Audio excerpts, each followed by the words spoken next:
त्रिपुरा ग्रामीण बैंकनि कायसिसा सानमुंनो सानलायै तिनि त्रिपुरा ग्रामीण बैंकनि कायसिसा सानमुंनो सानलायै तिनि जॉइंट डेवलपमेंट फोरम होनै सोरामै त्रिपुरा ग्रामीण बैंक ऑफिसर्स यूनियन त्रिपुरा ग्रामीण बैंक ऑफिसर्स एसोसिएशन त्रिपुरा ग्रामीण बैंक एम्प्लॉयज फेडरेशन तै त्रिपुरा ग्रामीण बैंक एम्प्लॉयज एसोसिएशन कायबरी मथा गथावै सनामजाक जॉइंट डेवलपमेंट फोरमनि कबक मुंबाई अ सानमुं सानै अबैनगरनि त्रिपुरा ग्रामीण बैंक ऑफिस बसकांगो अ खादमानि फुरुक लाखिया बे सानमुं तुमुर जायाखै बसकांनि फेब्रुवारि तालो स्ट्राइक बदा गंनै सिनै साइ खोनार खबर যৌথ উন্নয়ন মঞ্চ ত্রিপুরা গ্রামীণ ব্যাংকের 4টা ইউনিয়ন নিয়ে ত্রিপুরা গ্রামীণ ব্যাংক অফিসার্স অ্যাসোসিয়েশন ত্রিপুরা গ্রামীণ ব্যাংক অফিসার্স ইউনিয়ন ত্রিপুরা গ্রামীণ ব্যাংক এমপ্লয়িজ ফেডারেশন এবং ত্রিপুরা গ্রামীণ ব্যাংক এমপ্লয়িজ অ্যাসোসিয়েশন মানে 100% আমরা রিপ্রেজেন্ট করছি ত্রিপুরা গ্রামীণ ব্যাংকের স্টাফদের নিয়ে। আমাদের দীর্ঘদিনের অনেক দাবি ম্যানেজমেন্টের সাথে প্রতিটা ইউনিট থেকে আলাদা আলাদাভাবে বছরব্যাপী বিভিন্ন ইস্যু নিয়ে কিন্তু আমরা কথাবার্তা চালিয়ে যাচ্ছি। প্রতিটা ইউনিট আলাদাভাবে নিজের রূপরেখা নিয়ে আন্দোলন করছে, আলোচনা করছে, বাট কোনোভাবে কোনো কিছু সুরাহা কিন্তু মিলছে না।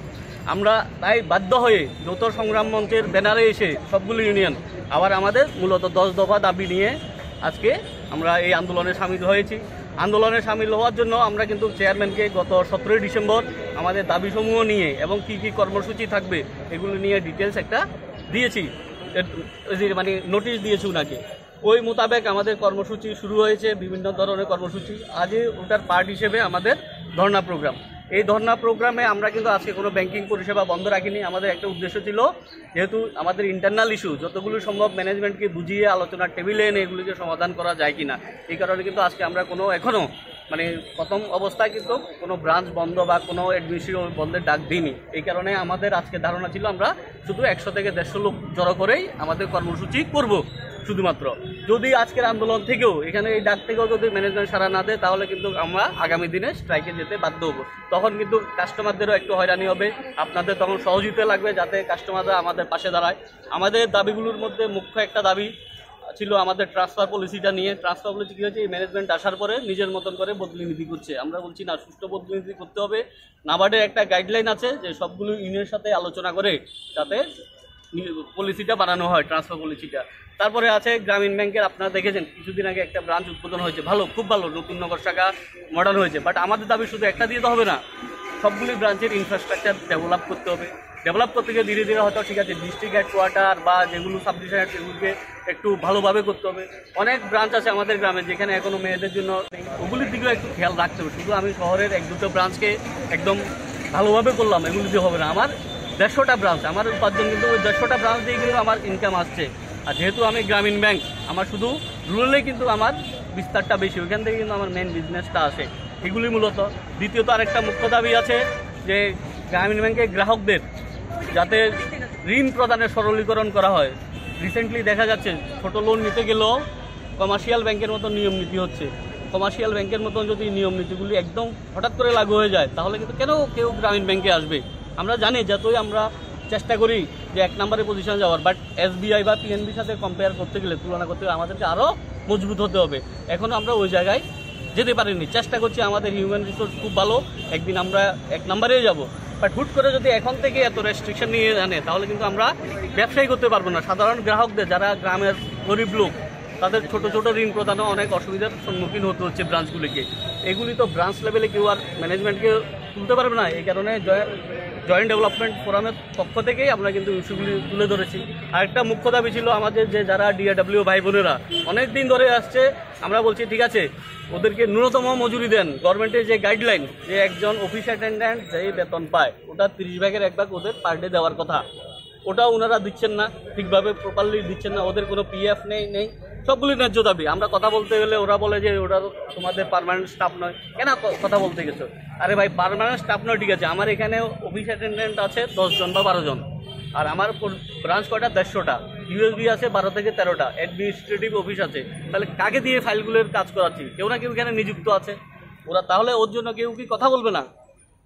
এটা কি স্বৈরাচারী নেই? যে আমাদের তো একটা হিউম্যানিটি গ্রাউন্ডেও তো আমরা কথা বলতে পারি ওদের নিয়ে।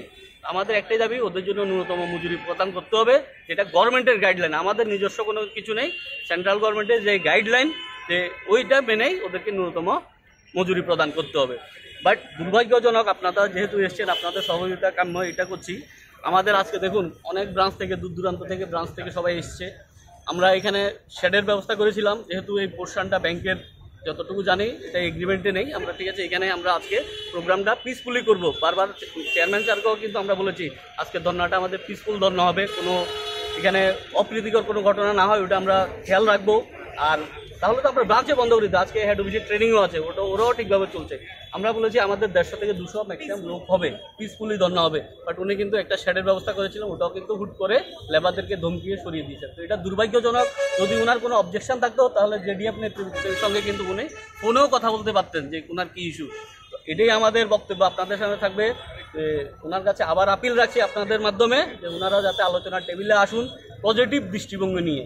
আলোচনার টেবিলে শুধু আসলে হবে না, ইস্যুগুলিকে সলভ করার পজিটিভ মানসিকতা থাকতে হবে। হয়তো 10 দফা দাবিতে যে নোটিশটা দেওয়া আছে 17 ডিসেম্বরে, এখানে কিন্তু আমরা জানুয়ারিতে একটা স্ট্রাইকের কর্মসূচি রেখেছি 27শে জানুয়ারি। ওটাতেও যদি ওনাদের কোনো টনক না নড়ে, দেন আমরা ফেব্রুয়ারিতে 2 দিনের ধর্মঘট ডেকেছি। তারপরেও যদি না পড়ে 15ই মার্চ থেকে আমাদের লাগাতার ধর্মঘট চলবে। ধর্মঘট কিন্তু আমাদের জন্য, আপনারা জানেনও হয়তো, ধর্মঘট কিন্তু আমাদের বেতন দিয়ে হয়, সবেতনে আমরা ধর্মঘট করি, ওই দিন কিন্তু আমরা বেতন পাই না। তাহলে দেখেন, আমরা আমাদের বেতন স্যাক্রিফাইস করে আমাদের দাবির জন্য আন্দোলন করছি। ওনারা কিন্তু স্পন্সার ব্যাংক থেকে এসছেন, পাঞ্জাব ন্যাশনাল ব্যাংক থেকে এসছেন, ওরা কিন্তু সব সুযোগ সুবিধা পাচ্ছে। আর আমাদের কিছু দিতে গেলেই ওনাদের কিন্তু তখন অনেক কিছু ওনারা দেখিয়ে দেন, আমাদের নিয়মকানুন সব কিছু নিয়মের গেরা করলে আমাদেরকে ফেলে দেন। আপনাদের সহযোগিতা এই কারণে আমরা বারবার আশা করছি, আপনাদের সাহায্যে যাতে আমাদের ভয়েসটা ম্যানেজমেন্টের কানে সঠিকভাবে পৌঁছায়। ওনারাও ঊর্ধ্বতন কর্তৃপক্ষ আছেন, নাবার্ড আছেন, রিজার্ভ ব্যাংক আছেন, আমাদের এখানে পিএনবি সার্কেল অফিস আছেন, বা আমাদের স্টেট গভর্নমেন্টেরও শেয়ার আছে। তো সব স্টেক হোল্ডারদের কাছে যেন আমাদের আওয়াজটা ঠিকভাবে পৌঁছায়, ওটা নিয়ে যাতে কোনো মিসকনসেপশন বা ভুল বুঝাবুঝি না হয়, গভর্নমেন্টের কাছে যাতে কোনো ভুল বার্তা না যায় যে ওরা অন্য কোনো মোটিভ নিয়ে করছে, এই ধরনের কোনো যাতে রং প্রোপাগান্ডা না যায়, এটা আপনারা খেয়াল রাখবেন। এটাই আমার তরফ থেকে, জয়েন্ট ডেভেলপমেন্ট পক্ষ থেকে এটা আমার আপনাদের প্রতি আবেদন রইল। আপনার নাম?